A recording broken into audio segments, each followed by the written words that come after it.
नमस्कार। हाल ही में संयुक्त राष्ट्र यानी यूनाइटेड नेशंस की दो ऐसी रिपोर्टें आई हैं जिन्होंने पूरी दुनिया में एक जरूरी बहस छेड़ दी है। पहली रिपोर्ट है फूड एंड एग्रीकल्चरल ऑर्गेनाइजेशन यानी FAO की the state of the world's land and water resources for food and agricultural 2025, जिसे हम सौलाओ 2025 कहेंगे। और दूसरी है यूनाइटेड नेशंस एनवायरनमेंट प्रोग्राम यानी UNEP की ग्लोबल एनवायरनमेंट आउटलुक 7 या GAO 7। देखिए, ये सिर्फ कुछ सरकारी दस्तावेज नहीं है, ये हमारे ग्रह का, हमारी पृथ्वी का एक बहुत ही जरूरी हेल्थ चेकअप है। और इस हेल्थ चेकअप से जो सच्चाई सामने आती है वो हमें हमारे दौर के सबसे बड़े सवाल पर लाकर खड़ा कर देती है। एक तरफ हमें इतिहास में पहले से कहीं ज्यादा खाना उगाना है और दूसरी तरफ ये करने के लिए हम उन्हीं संसाधनों को खत्म कर रहे हैं जिन पर हमारी जिंदगी टिकी है। मतलब जिस दाल पर बैठे हैं उसी को काट रहे हैं।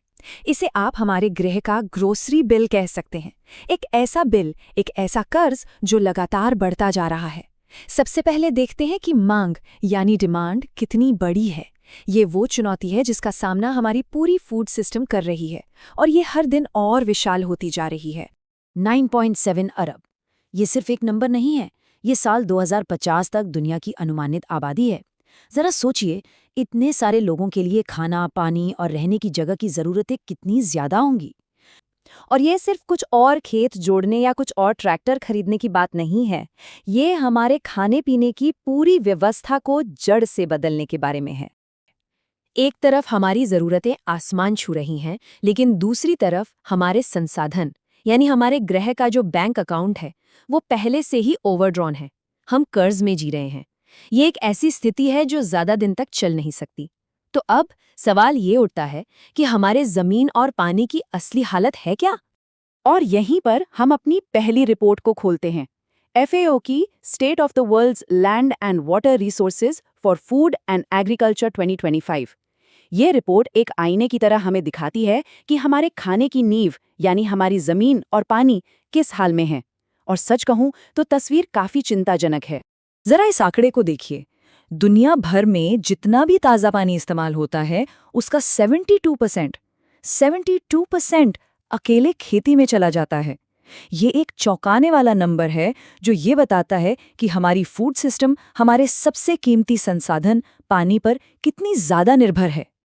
जानते हैं, पिछले 60 सालों में हमने क्या किया? हमने खेती की ज़मीन बहुत ज़्यादा नहीं बढ़ाई। इसके बजाय हमने उसी ज़मीन से ज़्यादा फसल निकालने की कोशिश की। इसे इंटेंसिफिकेशन कहते हैं। लेकिन इस होशियारी की एक भारी कीमत चुकानी पड़ी। हमारी मिट्टी की सेहत खराब हो गई, हमारे पानी के स्रोत प्रदूषित हो गए और अनगिनत जीव जंतुओं ने अपना घर खो दिया। सच तो ये है कि हमने भविष्य से उधार लेकर वर्तमान का पेट भरा है। तो FAO की रिपोर्ट ने हमें बताया कि नींव में दरारें हैं। अब आते हैं UNEP की ग्लोबल एनवायरनमेंट आउटलुक 7 पर। और ये रिपोर्ट कहती है कि सिर्फ नींव में दरार नहीं है, बल्कि पूरे घर में ही आग लगी हुई है। इस रिपोर्ट का सबसे अहम कॉन्सेप्ट है ट्रिपल प्लैनेटरी क्राइसिस यानी त्रिविध ग्रहीय संकट। इसे 3 अलग-अलग समस्याएं मत समझिए। ये एक ही राक्षस के 3 सिर हैं: क्लाइमेट चेंज, बायोडाइवर्सिटी का नुकसान और प्रदूषण। ये तीनों एक दूसरे से जुड़े हैं, एक दूसरे को और भी खतरनाक बना रहे हैं और एक विनाशकारी चक्र बना रहे हैं। और ये देखिए हमारी कथनी और करनी का फर्क। पेरिस समझौते में दुनिया के नेताओं ने वादा किया था कि हम ग्लोबल वार्मिंग को 1.5 डिग्री सेल्सियस तक सीमित रखेंगे। लेकिन GAO 7 की रिपोर्ट कहती है कि हम जिस रास्ते पर चल रहे हैं उससे 2100 तक धरती 2.4 से 3.9 डिग्री सेल्सियस तक गर्म हो जाएगी। लगभग 10 लाख जीव जंतुओं की प्रजातियां विलुप्त होने की कगार पर हैं। प्रदूषण हर साल 90 लाख लोगों की जान ले रहा है। ये आंकड़ा युद्धों और महामारियों से भी ज्यादा है। और सबसे डरावनी बात, हम प्लैनेटरी टिपिंग पॉइंट्स के करीब पहुंच रहे हैं। ये वो दहलीज हैं जिन्हें अगर हमने पार कर लिया तो हमारे ग्रह में ऐसे बदलाव होंगे जिन्हें वापस पलटना नामुमकिन होगा। लेकिन ये रिपोर्टें सिर्फ खतरे की घंटी नहीं बजाती। नहीं, इस निराशा के बीच वे उम्मीद की एक किरण भी दिखाती हैं, एक साफ रास्ता भी दिखाती हैं। तो अब खतरे की बात छोड़कर समाधान की बात करते हैं, एक्शन की बात करते हैं। GAO 7 साफ कहता है कि छोटे मोटे सुधारों से काम नहीं चलेगा। हमें हमारी सभ्यता के 4 सबसे बड़े स्तंभों को बदलना होगा। हमारी अर्थव्यवस्था को, हमारे एनर्जी सिस्टम को, जिस तरह हम चीज़ें बनाते और फेंकते हैं उस सिस्टम को, और हाँ, हमारी फूड सिस्टम को, जो इस पूरे संकट के केंद्र में है। जरा इस तस्वीर को देखिए।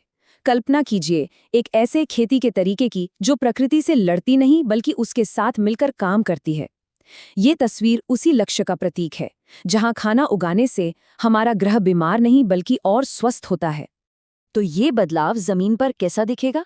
एफएओ की रिपोर्ट कुछ ठोस समाधान बताती है, जैसे कि एग्रो फॉरेस्ट्री, जहां फसलों के साथ पेड़ उगाए जाते हैं जो मिट्टी को बेहतर बनाते हैं, या फिर चावल मछली पालन जैसी शानदार तकनीकें, जहां धान के खेतों में ही मछलियां पाली जाती हैं। वो कीड़े मकोड़े खाती हैं और प्राकृतिक खाद देती हैं, जिससे केमिकल की जरूरत कम हो जाती है। तो कुल मिलाकर इन दोनों रिपोर्टों का एक ही मुख्य संदेश है, सब कुछ जुड़ा हुआ है। हम खाने, पानी और जलवायु की समस्याओं को अलग अलग नहीं देख सकते। ये एक ही बड़ी समस्या के अलग अलग हिस्से हैं और इसलिए इनके समाधान भी आपस में जुड़े होने चाहिए। Geo7 की ये एक लाइन पूरी कहानी का सार है। पर्यावरण को बचाना अब विकास में कोई रुकावट नहीं है, बल्कि ये लंबे समय तक चलने वाली तरक्की और खुशहाली के लिए एक बुनियादी शर्त है। सीधे शब्दों में कहें तो एक स्वस्थ ग्रह के बिना एक स्वस्थ अर्थव्यवस्था हो ही नहीं सकती।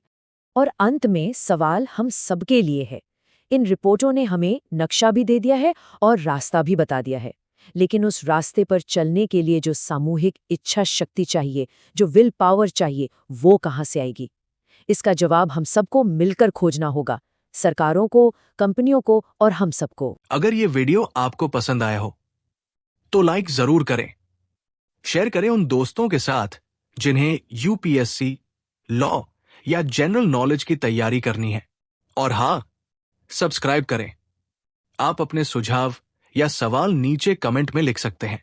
यूपीएससी एंड कॉम्पिटिटिव एग्जाम की गाइडेंस या मेंटरशिप के लिए संपर्क करें। Our contact information is given in description. धन्यवाद। मैं हूं कृणाल ठाकुर। मिलते हैं अगले भाग में। जय हिंद।